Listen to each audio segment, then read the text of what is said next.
우리 옛말에 흉은 없어야 아홉 가지다 라는 말이 있습니다.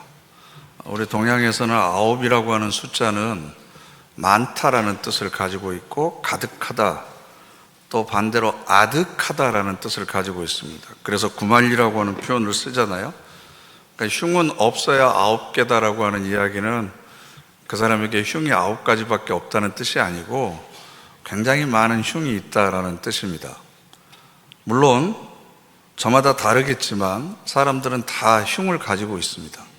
성숙한 사람은 흉볼 것이 없는 사람이 아니고 자신의 단점이나 약점을 발전이나 성숙의 계기로 삼을 줄 아는 지혜가 있는 사람입니다. 그리고 다른 사람의 흉을 보고 지적하기 전에 먼저 자기 자신을 성찰할 수 있는 사람, 이런 사람을 우리가 성숙한 사람이라고 이야기를 합니다. 그런데 우리는 남의 흉이 잘 보이잖아요. 자기 흉보다는 훨씬 더 남의 흉이 잘 보입니다. 그 이유는 굉장히 간단한데요. 그건 거울 효과입니다. 나에게도 똑같은 흉이 있기 때문에 상대방에게 그 흉이 보이는 겁니다. 나에게 그런 약점이 없으면 상대방에게 있는 약점이 보이지를 않습니다. 그러니까 우리가 주의해야 될 건 내가 남의 흉을 보는 순간, 그 사람의 실수나 허물에 대해서 이야기하는 순간 나도 그런 흉이 나에게 있습니다 라는 것을 인정하는 것과 마찬가지입니다. 내가 남의 흉을 많이 보면 많이 볼수록 나는 흉 잡힐 것이 이 정도로 많은 사람입니다 라는 것을 우리가 인정하는 거거든요. 그래서 심리학에서는 상대방은 내 의식의 거울이다 라는 이야기를 합니다. 상대방을 바라볼 때 내 무의식이 상대방에게 반영돼서 그 사람을 향한 행동에 대한 해석을 하게 되고 감정이 내 안에서 생긴다는 거죠. 그러니까 타인은 단순히 외부에 있는 객체가 아니고 내 존재를 드러내주는 거울이라는 뜻입니다. 사실은 그 사람을 보는 게 아니라 그 사람을 통해서 비춰지는 내 자신을 보는 거죠. 그러면 현명한 우리들은 어떻게 해야 되겠습니까? 갈라디아서 6장 1절 말씀을 보면 형제들아, 사람이 만일 무슨 범죄한 일이 드러나거든 신령한 너희는 온유한 심령으로 그러한 자를 바로잡고 너 자신을 살펴보아 너도 시험 받을까 두려워하라. 상대방이 범죄하거나 실수한 것이 드러나면 고치려고 하고 지적하려고 하지 말고 스스로를 먼저 들여다보라, 살펴봐라. 그리고 나에게도 그런 허물이 있다고 하는 것을 돌아볼 줄 알아야 된다. 내가 그 사람과 똑같은 상황, 똑같은 처지에 놓여 있다면 나는 그 사람보다 훨씬 더 큰 실수를 했을 수도 있고 더 큰 잘못을 범할 수도 있다. 그런 가능성을 나도 여전히 가지고 살아가는 사람이다 라고 하는 것을 자각하라 라는 겁니다. 그런데 우리는 이렇게 자기 스스로를 들여다보지 않고 남의 흉만 봅니다. 흔히 그걸 우리가 뒷담화라고 그러는데요. 뒤에서 남의 이야기를 끼리끼리 모여서 하는 것을 우리는 뒷담화라고 얘기합니다. 그런데 이 뒷담화가 긍정적인 영향을 끼치기도 합니다. 우리가 뒷담화 할 때 하고 나면 속은 시원했지만 마음속 한구석은 좀 찝찝했잖아요. 남의 흉 보고 나면. 그런 거 잘 안 해봐서 모르시죠? 근데 이게 공동체성을 강화하는 긍정적인 효과가 있다는 거예요, 뒷담화가. 이게 무슨 이유냐 그러면 사람들이 끼리끼리 모여서 야, 누가 어땠대, 저떴대 이렇게 흉을 보잖아요. 그러면 내가 만약에 그런 짓을 하면 내가 없을 때 다른 사람들끼리 모여서 나에 대해서 이렇게 욕하겠구나 라는 생각을 하게 되니까 나도 그런 짓을 하지 않게 된다는 거죠. 그죠? 그리고 별로 그런 일은 없지만 어쩌다가 우리가 모여서 다른 사람 칭찬할 때도 있잖아요. 별로 그런 일은 없습니다만 가끔씩 칭찬하잖아요. 그럼 내가 또 그 얘기를 듣고 이 공동체 안에서는 이런 일을 하면 사람들이 나를 좋게 보는구나. 내가 호감을 얻는구나. 그래서 뒷담화를 통해서 형성된 내용들이 그 공동체의 상식이 되고 거기선 됐던 내용들이 서로에게 교육적인 효과가 있어서 공동체성을 강화해 주는데 도움이 된다는 거예요. 그래서 인간이 하루 종일 하는 이야기들을 전부 모아서 언어학자들이 분석해 보니까 70%가 뒷담화입니다. 여러분, 하루 종일 70%는 내가 남의 얘기를 하고 있는 거예요. 그런데 이 뒷담화가 이렇게 긍정적인 측면도 있지만 반대로 악의를 가지고, 악한 의도를 가지고 상대방에게 흠집을 내기 위해서 있지도 않는 사실을 만들거나 아니면 과장하거나 부풀려서 하는 경우들이 굉장히 많이 있잖아요. 그럴 경우는 그 사람에게 굉장히 수치심과 모욕감을 안겨줄 뿐만 아니라 사람들로부터 단절시키거나 배제시켜버리는 경우들이 많이 생깁니다. 그러면 이것이 또 어떤 교육적인 효과를 발휘하냐 그러면, 야, 이 동네에서는 내 모습을, 솔직한 모습을 보여주면 안 되겠구나. 조금이라도 잘못하면 이 동네는 매장시켜버리는구나. 아예 그냥 왕따 시켜버리는구나. 이렇게 생각하다 보니까 나중에 모든 사람들이 서로 가면을 쓰고 만나는 거죠. 자기는 안 그런 것처럼, 아무런 문제가 없는 것처럼, 고상한 것처럼. 그러다 보니까 진실한 인간과 인간과의 만남이 사라져버리는 그런 무미건조한 공동체가 되는 겁니다. 그렇기 때문에 우리가 다른 사람을 칭찬하고 인정하기 위한 뒷담화는 얼마든지 해도 됩니다. 그런데 흉을 보거나 흠집을 내려고 하는 건, 우리 속담에도 똥 묻은 개가 겨 묻은 개 나무란다고 그랬잖아요. 자기는 그렇게 흠이 많은데 그 조그마한 걸 가지고 나무란다. 이런 행위를 우리 조상들도 개에다가 비유했어요. 개에다가. 사람답지 못한 처신이다라는 거죠. 심지어는 고자질이라고 아세요? 일러 바치거나 남의 흉을 들춰내거나 소문을 내는 거. 옛날 왕조 시대에 내시라고 하는 사람들, 환관이라고 하는 사람들이 있었잖아요. 이 사람들은 궁궐에서 임금이 어떤 결정을 내리는지, 오늘 저녁에는 누구의 초소에 드시는지, 신하들끼리 어떤 알력관계가 있는지, 이걸 전부 내전에 있는 황후나 왕비나 이런 사람들한테 가서 일러 바치는 거예요. 누가 이랬습니다.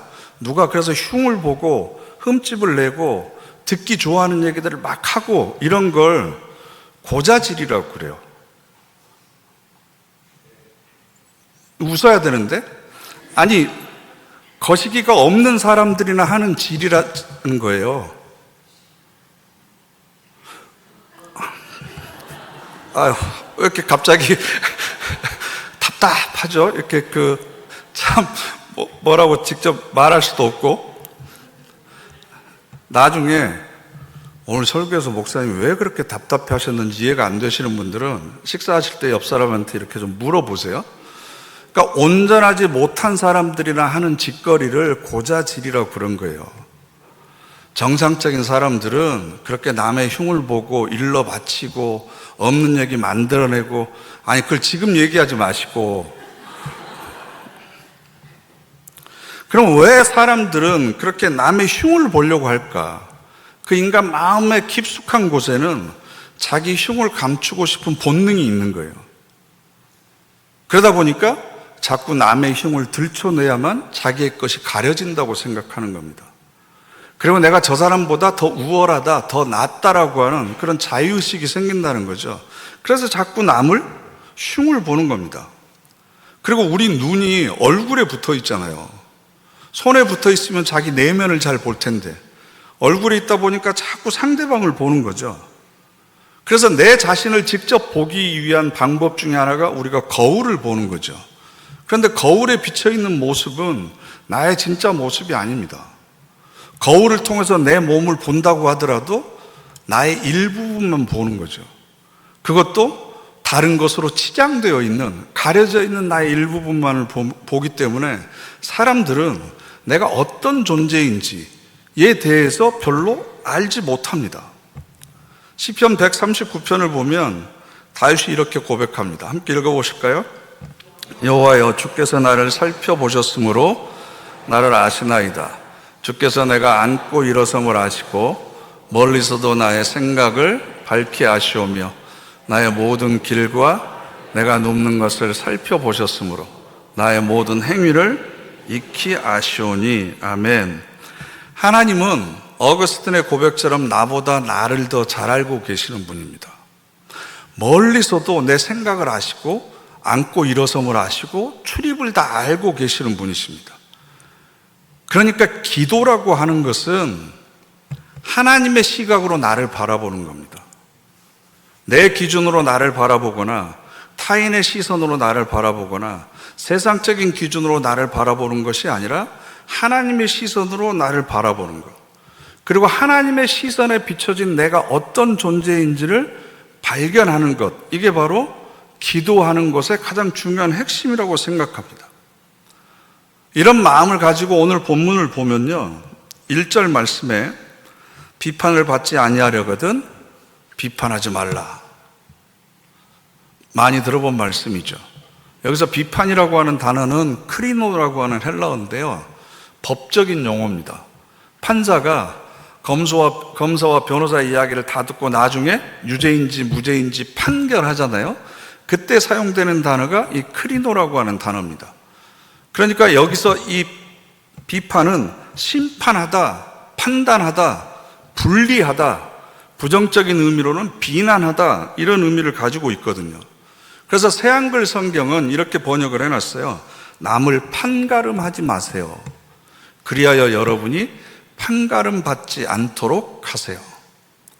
그러니까 비판이라고 하는 것은 뒤에서 흉을 보는 비난 정도가 아니고, 당신은 맞았어, 당신은 틀렸어, 이것은 옳은 거야, 이것은 그른 거야, 이것은 해도 돼, 이건 하면 안 돼, 이것은 흑이야, 이것은 백이야, 이렇게 내가 하나님의 자리에 위치해 가지고 판정하는 것, 판단하는 것, 이것을 지금 얘기합니다.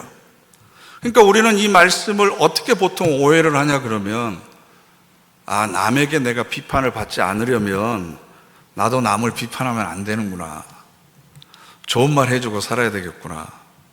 옛날에 황희정승이 그랬잖아요.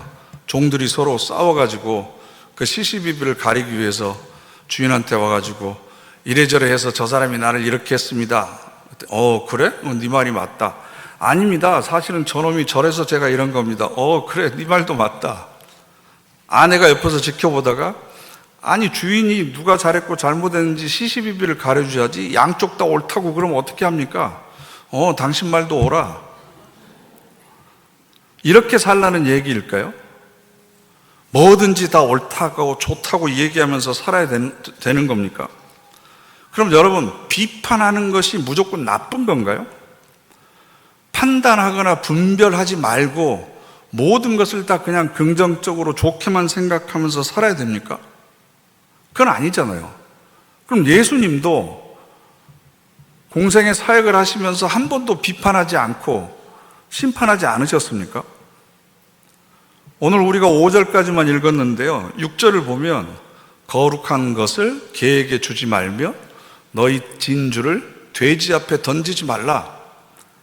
그들이 그것을 발로 밟고 돌이켜 그것을 찢어 상하게 할까 염려하라. 여기서 개나 돼지로 비유된 것은 사람을 이야기하는 겁니다. 사람들을 개, 돼지에 지금 비유하고 계세요. 이건 비판을 넘어서 비난하거나 모욕하는 겁니다. 뿐만 아니라 예수님께서는 외식하는 위선적인 서기관들과 바리새인들을 향해서 이 위선자들아 라고 힐난하셨습니다. 그리고 이 독사의 자식들아, 독사의 새끼들아 라고 굉장히 심한 욕도 하셨습니다. 예수님도 그렇게 하셨으면서 왜 우리한테는 비판하지 말라고 그러십니까? 라는 이야기가 어떻게 보면 정당해 보입니다. 제가 생각할 때는 비판하지 말라는 의미만 있는 것이 아닙니다. 건전한 비판 혹은 건강한 뒷담화는 우리 모두를 성숙시키는 계기가 될 수 있습니다. 그런데 왜 비판하지 말라고 그러냐 그러면 2절에 그 기준이 문제거든요. 기준. 2절 말씀이 이렇습니다. 너희가 헤아리는 그 헤아림으로 너희가 헤아림을 받을 것이니라. 헤아림의 의미가 좀 약간 불분명하잖아요. 새한글 성경은 잣대라고 그랬습니다. 여러분이 남에게 갖다 댄 잣대를 여러분에게도 갖다 대실 테니까요. 우리 새번역 성경은 너희가 되질하여 주는 그 되로 너희에게 되어서 주실 것이다. 이 헤아림이라고 하는 단어가 메트레오라고 하는 단어인데요, 측량, 척도라고 하는 뜻을 가지고 있습니다.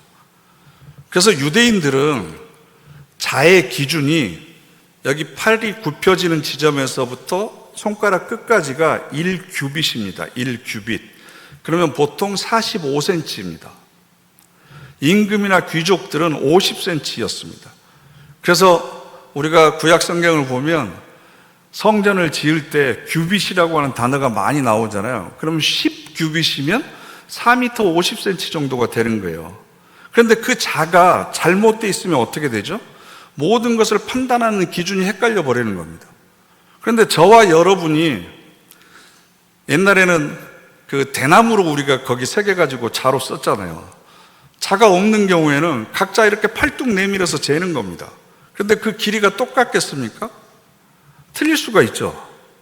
되라고 하는 것은 곡물을 거기에 재가지고 한 대, 두 대 해가지고 서로 이렇게 팔거나 물물 교환을 하는 건데 그 되가 다 달라요. 그래서 집에서 쓰는 되하고 시장에서 쓰는 되가 다르다고 옛날 할머니들이 자꾸 얘기하셨잖아요. 내 기준과 내 잣대, 내 측량 기준을 가지고 모든 것을 판단하는 것, 그것은 하나님께서 그 기준을 가지고 너희들을 판단하실 것이다. 왜 이렇게 정치권에서도 계속해서 서로 싸웁니까? 여당은 여당대로, 야당은 야당대로 자기의 이해관계라고 하는 자를 가지고 들이대니까 같은 사건에 대한 판단의 기준이 다른 거죠. 노사 간에도 판단의 기준, 서로 다른 잣대를 가지고 대니까 그것에 대한 해법이 서로 다를 수밖에 없습니다. 자기 정당성, 자기 의로움을 가지고, 자기 이익을 가지고 모든 것을 재니까 서로 갈등이 생길 수밖에 없는 거죠. 그 중에 가장 뿌리 깊은 갈등이 바로 종교 전쟁입니다. 종교가 다른 이유로 다른 부족의 씨를 말리기도 합니다. 그래서 1절을 좀 자세히 들여다보면 비판을 받지 않으려거든 비판하지 말라 그랬는데 주어가 생략되어 있잖아요. 그럼 누가 비판을 한다는 거지? 아, 내가 비판하는 그 사람이 나를 비판한다는 얘기구나, 이렇게 생각하시기 쉬운데 헬라어에는 독특한 문법이 있어요. 그게 바로 신적 수동태인데요, 하나님이 주어가 되시고 우리가 목적어가 될 때는 하나님의 이름을 함부로 쓰거나 거명하지 않았습니다. 그건 하나님에 대한 예의가 아니라고 생각했습니다. 그래서 하나님이 주어가 될 때는 그걸 보통 생략했습니다. 그러니까 비판을 받지 않으려거든 할 때 그 앞에 뭐가 생략되어 있냐 그러면 하나님으로부터 라고 하는 것이 생략되어 있는 거죠. 그래서 우리 새번역 성경은 심판이라고 하는 단어로 번역을 해놨어요. 너희가 심판을 받지 않으려거든 남을 심판하지 말라. 하나님으로부터 심판을 받지 아니하려거든 남을 심판하지 말라. 너희가 남을 심판하는 그 심판으로, 그 잣대로, 그 대로 하나님께서 너희들을 똑같이 심판하실 것이다. 아유, 목사님 왜 이렇게 사랑이 없는지 모르겠어. 사랑이라고 하는 기준으로 여러분이 저를 재기 시작하면 그 사랑이라고 하는 기준을 그대로 여러분에게 하나님께서 적용해서 심판하신다는 겁니다. 아, 왜 우리 교회는 그렇게 따뜻하지 않는지 모르겠어. 저 권사님은 왜 이렇게 야멸차? 그러면 그 기준을 가지고 똑같이 우리에게 하나님께서 적용하시겠다는 겁니다. 그러니까 내가 남을 흉물 보고 비판한다고 하는 것은 그 기준으로 나를 심판해도 됩니다, 하나님. 내가 남을 이런 기준을 가지고, 이런 잣대를 가지고 심판하고 비판했는데 그 기준을 저에게 그대로 적용하셔도 됩니다 라는 것을 내가 입으로 고백하는 것과 같다라는 겁니다. 이게 가장 큰 문제죠. 그런데 우리는 남의 흉은 보지만 남의 흉은 잘 보지 못하는 거거든요. 보더라도 남의 건 크게 보고 내 건 작게 봅니다. 그런데 실제는 어떤 거냐? 3절 말씀을 보면 어찌하여 형제의 눈 속에 있는 티는 보고 내 눈 속에 있는 들보는 깨닫지 못하느냐. 너의 눈입니다. 우리가 아닙니다. 왜냐하면 우리도 화법에 우리라고 하는 단어를 쓰면서 살짝 자기는 빠지는 경향이 있거든요. 아, 우리 교회는 너무 메말라 있어. 우리 교회는 너무 따뜻하지 않아. 그럼 그 속에는 나는 쏙 빠지고 다른 사람이 따뜻하지 않다는 거죠. 아, 우리 교회는 너무 전도를 안 한 것 같아. 그럼 그 우리 속에 나는 쏙 빼고 다른 사람들이 전도 안 하는 게 되는 거죠.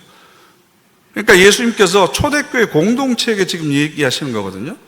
너의 눈이다, 너의 눈. 너희들의 눈이 아니다. 너희 공동체의 눈이 아니라 바로 너의 눈 속에 있는 것을 봐라. 너의 눈 속에 있는 것.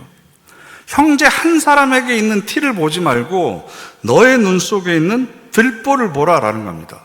그 들보는 기둥입니다. 기둥. 티는 먼지라고도 번역이 되고요. 아주 작은 막대기입니다. 내 눈 속에 있는 큰 기둥은 보지 못하면서 왜 상대방의 눈 속에 있는 작은 막대기, 그 먼지 같은 것을 보느냐라는 거죠. 그건 자기 의로움으로 우리의 마음의 창이 더러워져 있습니다.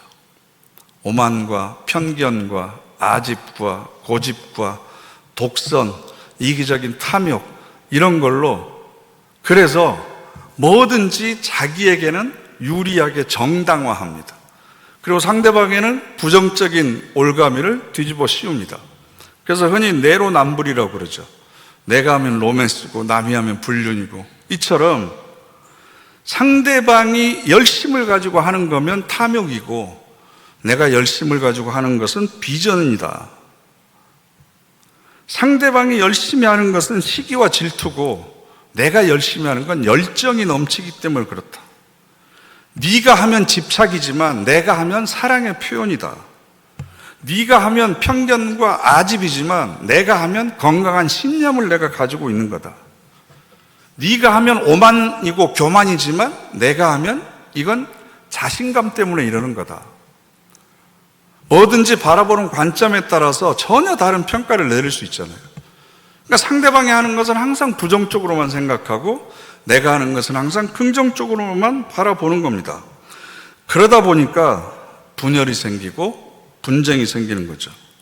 자기의 의가 서로 충돌하기 때문에, 각자의 잣대가 서로 일정하지 않기 때문에, 더군다나 교회에서 갈등이 생기고 분열이 생기면 오래 가잖아요. 왜냐하면 교인들은 기도까지 하면서 싸우잖아요. 기도하면서 자기 뜻이 맞다고 하나님한테 인정받았다고 계속 내 뜻이 맞다 스스로 세뇌하잖아요. 그러면서 자기 기준이 하나님의 뜻이라고 다른 사람에게 강요하죠. 기도까지 하면서 싸우는데 그걸 누가 말립니까? 기도라도 안 하면 쉽게 말릴 수 있는데. 그러니까 사실은 남의 흉을 보는 것 같지만 사실은 제 얼굴에 침뱉게 하는 경우가 많습니다. 그래서 4절 말씀을 보면요, 보라, 내 눈 속에 들보가 있는데 어찌하여 형제에게 말하기를 나로 네 눈 속에 있는 티를 빼게 하라 하겠느냐.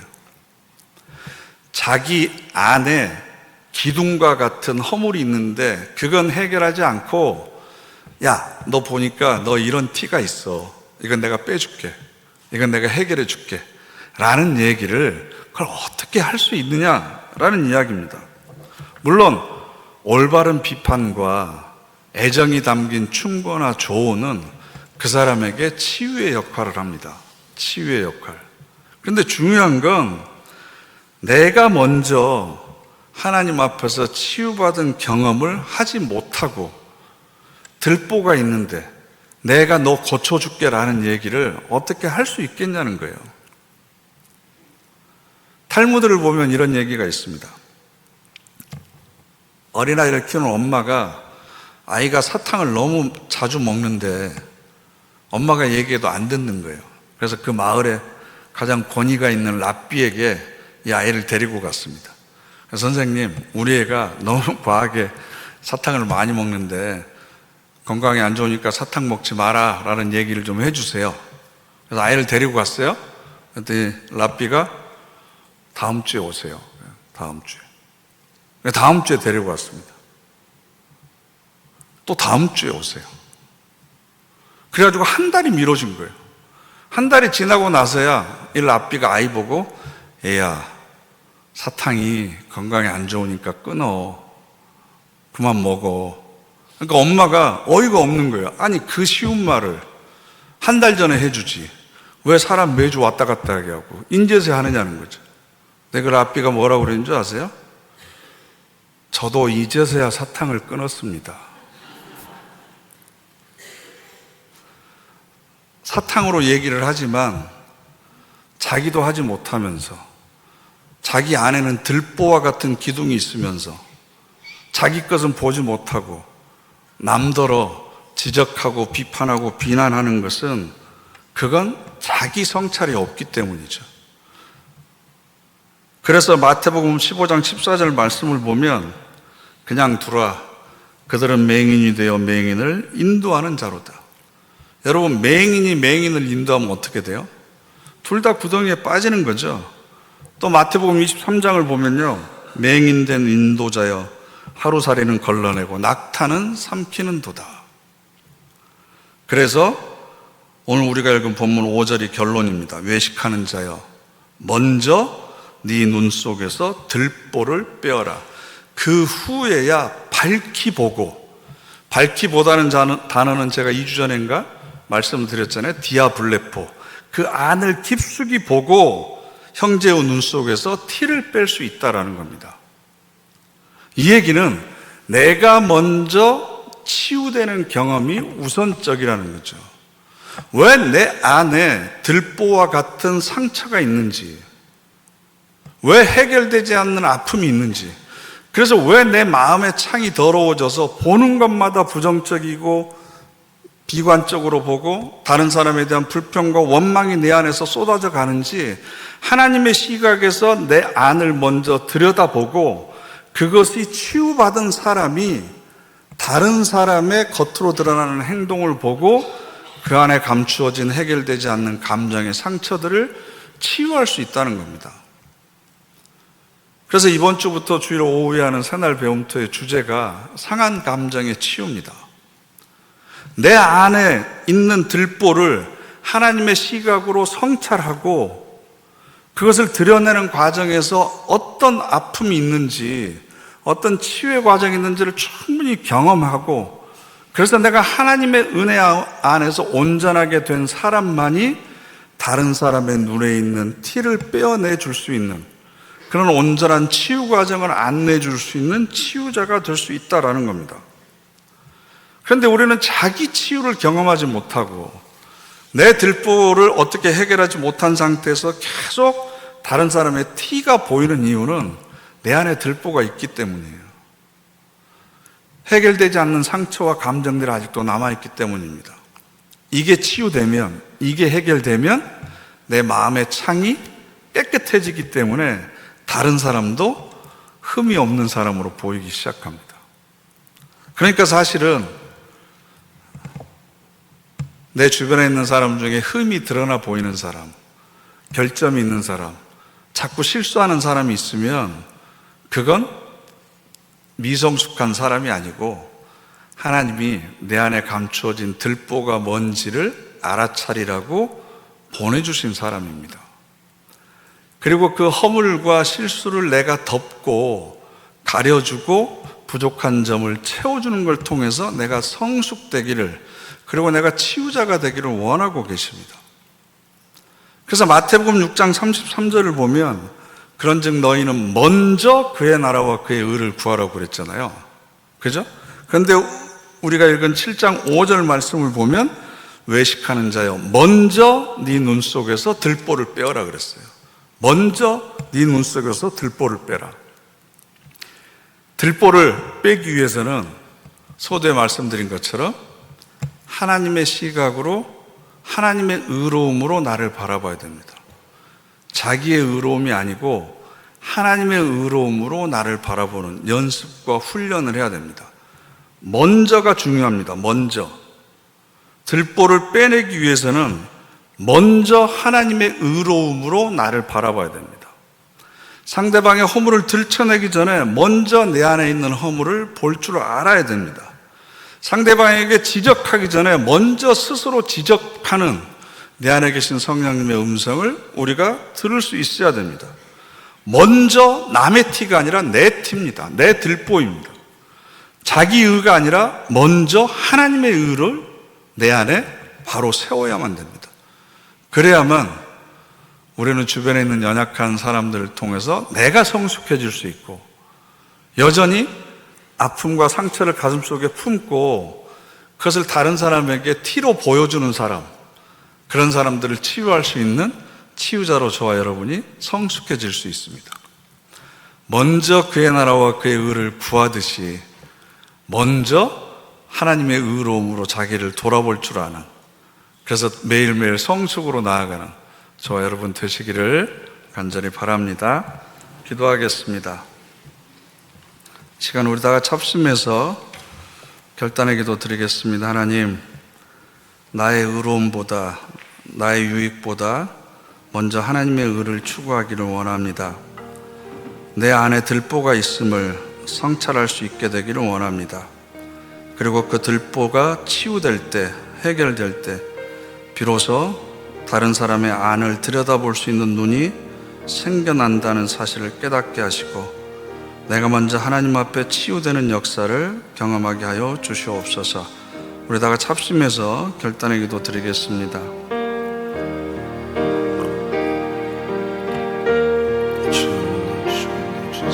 사랑으로 저희들 채워주시고 은혜로 온전케 하여 주시옵소서. 작심한 일을 통해 저들이 새롭게 회복될 수 있도록 주여 도와주시고 인도해 주시옵소서. 주여 도와주시옵소서.